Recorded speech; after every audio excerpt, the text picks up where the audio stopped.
अब देखिए यहाँ यानी 53, सबसे पहले 0.3 को चेंज करते हैं, इसके ऊपर रेखा है, इसको सबसे पहले भिन्न में बदलते हैं। तो वही चीज लिखेंगे, माना कि क्या लिखेंगे, माना कि x बराबर 0.3333, क्योंकि सिर्फ 3 के ऊपर रेखा है।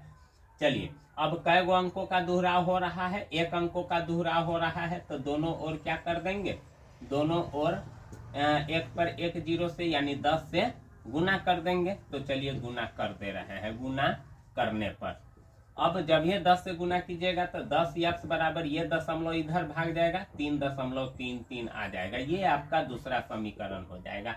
अब दशमलव के बाद 3 इसमें भी 3 तो सीधा घटा देंगे। समीकरण 2 में से 1 को घटाने पर, 2 में से 1 को घटाने पर, 1 को घटाने पर, तो चलिए घटाते हैं। तो यानी घटाएंगे 10x बराबर 3.3333, नहीं यहाँ डॉट हो जाएगा और यहाँ है x बराबर 0.333। चलिए अब इसको घटाते हैं, 10 में से x जाएगा तो 9x और यहाँ क्या हो जाएगा 3.00, तो x बराबर क्या हो जाएगा 3/9, कट जाएगा 3 इकाई 3, 3 तिहाई 9 यानी 1/3, इसका आ गया। ठीक ना दोस्तों। उसके बाद दूसरा सवाल यानी दूसरा क्या है, तो देखिए 0.4 है, क्या है 0.4, तो यहाँ भी मान लेंगे, माना कि देखिए इसका जब हम बदले हैं तो 1/3 आया है। ठीक ना दोस्तों। अब इसको बदलते हैं, माना कि x बराबर क्या हो जाएगा 0.4444, ये आपका पहला समीकरण हो जाएगा।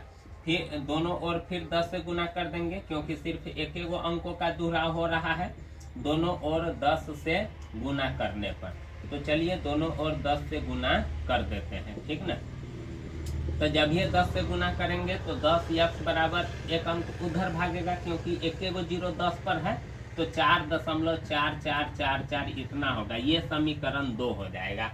आप देख रहे हैं कि ना, यहाँ भी दशमलव के बाद 4, तो अब आपको आगे समीकरण बनाने की जरूरत नहीं है। ठीक ना दोस्तों, वही चीज मैं बता रहा हूँ। अब क्या करेंगे, यहाँ समीकरण 2 में से 1 को घटा देंगे, 2 में से 1 को घटाने पर। तो जब ये 2 में से 1 को घटाएंगे तो घटा दीजिए, ये है आपका 10x बराबर क्या आ जाएगा 4.4444, नहीं आ जाएगा। और पहला समीकरण आपका क्या है, x बराबर 0.4444, यही चीज ना है, घटाइए। चलिए 10 में से 1 हो जाएगा तो 9x, यहाँ 4.00 आ जाएगा, तो 9x बराबर क्या आ जाएगा 4, तो x बराबर आ जाएगा 4/9, क्योंकि गुना है तो उधर जाएगा तो भाग हो जाएगा। अब आपका 4/9, देखिए इसको भी चेंज कर लिए तो इसका आया 1/3, और इसको जब चेंज किए हैं तो इसका आया है 4/9। तो अब दोनों को क्या कर देंगे, योगफल पूछ रहा है।